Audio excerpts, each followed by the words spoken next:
जी, मेरा नाम इमैनुअल है, मैं झारखंड से बोल रहा हूँ। इमैनुअल झारखंड से। जी भाई साहब बोलिए, आपका कोई सवाल है? भैया मुझे एक क्वेश्चन पूछना है कि हम मूवीज या कुछ थिएटर्स जा सकते हैं कि नहीं। ओके, इनका सवाल है कि हम मूवीज़ देख सकते हैं क्या, थिएटर जा सकते हैं कि नहीं। तो इस सवाल का जवाब जो है मैंने पहले ही इनडायरेक्टली दे दिया था, लेकिन फिर भी वापस से मैं रिपीट करता हूँ। जो मैंने आपको पहला पत्रस के किताब से दिया था, उसी से जुड़ा हुआ जो है मैं जवाब यहाँ पर दे रहा हूँ। इसके लिए आप जा सकते हैं रोमियो के किताब में 12वां अध्याय में। रोमियो की किताब 12वां अध्याय वचन 1 और 2। उसमें क्या लिखा है कि तुम संसार के सदृश मत बनो, तुम संसार के जैसे मत बनो। तुम क्या करो, अपने आप को जीवता अच्छा। बलिदान परमेश्वर के चरणों में सौंप दो। तो जब हम मूवी थिएटर के बारे में बात करते हैं, मैं अपना एक छोटा सा गवाही आपको बताना चाहूँगा मूवी थिएटर को लेकर, फिर आगे मैं आंसर करूँगा। अगर आप पूछेंगे कि फ्रांसिस भाई अगर आप मूवी थिएटर जाते हैं क्या, मुझे जितना याद है मैं लास्ट टाइम जब मैं मूवी थिएटर गया था वो था 2001, जब मैं आई थिंक 10-11 साल का था। तो उस टाइम पे मेरे कज़िन बड़े भाई ने मुझे जो है मूवी दिखाने के लिए लेकर गए। लेकिन 2001 में जो मैं मूवी गया था, फिर उसके बाद मूवी जाने को मौका नहीं मिला। लेकिन उसके बाद जो है 2007-8 से मेरा उद्धार का सिलसिला जारी हो गया। तो उसके बाद से मैंने एक निर्णय लिया कि नहीं, मैं मूवी थिएटर में नहीं जाऊँगा। क्यों मैंने ऐसा निर्णय लिया मैं बताता हूँ। क्योंकि जब मैं मूवी थिएटर की बात करता हूँ या सिनेमा की बात करता हूँ, वो 3 घंटा एक काल्पनिक कथा को मैं देख रहा हूँ। उस काल्पनिक कथा से मेरी आत्मिक उन्नति क्या हो रही है, मुझे पहला ये देखना है। क्योंकि बाइबल का वचन क्या कहता है, तुम अच्छा। जो भी कुछ करो उस सभी में क्या करना चाहिए, परमेश्वर का धन्यवाद करो, या फिर जो भी काम कर रहे हैं उसमें परमेश्वर का राज्य बढ़ने वाला काम करना चाहिए। तो 3 घंटा जब एक जगह पे बैठकर मैं मूवी देख रहा हूँ तो उसमें मेरा आत्मिक उन्नति कुछ नहीं हो पा रहा है। दूसरा, वो 3 घंटा, 2.5 घंटा, 1 घंटा मैं अगर पवित्र शास्त्र को जांचने रिसर्च करने में लगाऊंगा तो मेरा आत्मिक उन्नति भी होगा, मेरा कलीसिया का उन्नति भी होगा और परमेश्वर के राज्य के लिए मैं उपयोगी भी बनूंगा।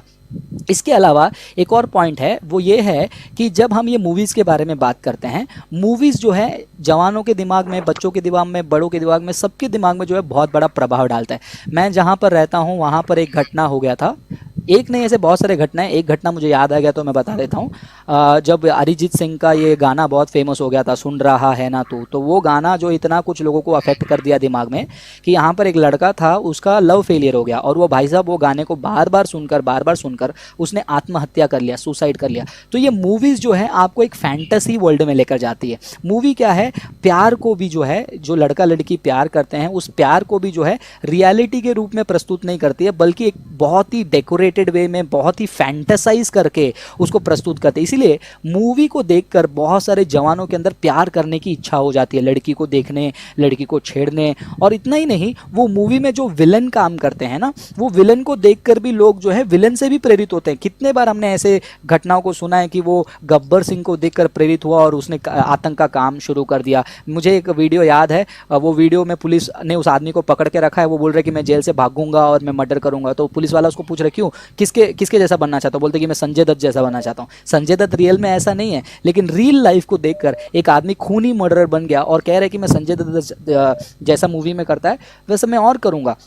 तो एक हमने आत्मिक चीज़ की बात की, फिर हम दूसरा बात कर रहे हैं कि ये मूवी सॉन्ग किस प्रकार हमारे मानसिक स्थिति को बिगाड़ती है। और इतना ही नहीं, मूवी जो है इंसान के अंदर सेक्सुअलिटी का भी जो है क्यूरियोसिटी जो है बहुत बढ़ा देती है। किस प्रकार एक लड़का लड़की देखने के लिए तरस जाते हैं। तो जब एक जवान बड़ा होता है उसके हार्मोन्स जो हैं उसको बहुत अच्छे से रिस्पॉन्ड करती है। शैतान यही चाहता है, शैतान वही चीज़ करवाना चाहता है जो हमारे हार्मोन्स जो है हमारे खिलाफ जो काम करें, और हम उसको रोक भी नहीं पाते कई बार। जैसे आप देख रहे हो जवान लड़के लड़कियां जैसे मूवी में दिखाया जाता है नाइट आउट करने चले जाते हैं, फिर बाद में मूवी में जैसे किस करते हैं एक दूसरे को पकड़कर, वैसे सड़कों पर देखने मिलता है, पार्कों में देखने मिलता है, ऑफिसेस में देखने मिलता है।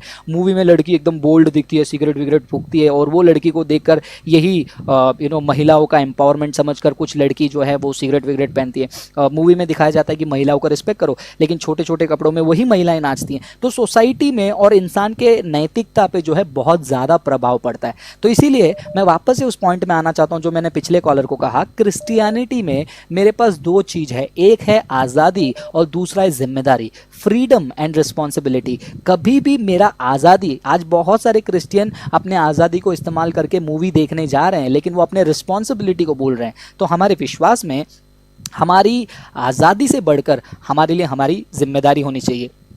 Responsibility should be bigger than our freedom. So I have a freedom to go and watch movie, लेकिन मैंने आज तक ऐसा कभी किया ही नहीं थिएटर में जाने के लिए. क्यों नहीं गया? क्योंकि मुझे पता है वो मुझे अफेक्ट करेगी. कुछ लोग बोलेंगे कि नहीं नहीं, अच्छा एक्शन मूवी आ रहा है, कार्टून मूवी आ रहा है, या फिर कुछ देशभक्ति वाला मूवी आ रहा है, फैमिली वाला मूवी आ रहा है, तो क्या हम वो भी नहीं देख सकते हैं? मैं वापस से यही सवाल पूछूंगा, क्या उस चीज़ से हमारी आत्मिक उन्नति होती है? उस चीज़ से परमेश्वर की महिमा होती है? क्या वो समय, वो पैसे को मैं और अच्छे तरीके से इस्तेमाल कर सकता हूँ? उसका कोई भी असर मेरे दिमाग में पड़े या ना पड़े, लेकिन क्या वो मेरे रिस्पॉन्सिबिलिटी को साथ दे रही है, या फिर मेरे फ्रीडम को मैं खाली एक्सप्लॉइट कर रहा हूँ एज अ क्रिश्चियन के रूप में? और इससे भी बढ़कर सबसे बड़ी बात, प्रेरित पॉल ने जवान तिमोथी को लेटर में लिखा कि तिमोथी, तेरे जवानी को कोई तुच्छ ना समझे, इसलिए तू क्या कर, बात करने में, बोलने में, देखने में, चाल चलन में, सब में क्या कर, तू क्या कर, गवाही बन. अगर सोचो, मैं आज इतने हजारों लोग मुझे देख रहे हैं, अगर मैं बोलूं कि यार मैं वो मूवी देखा, मुझे बड़ा पसंद आया, तो यहां पर आधे लोग बोलेंगे कि फ्रांसिस मूवी देख रहा है, ये गलत काम कर रहा है.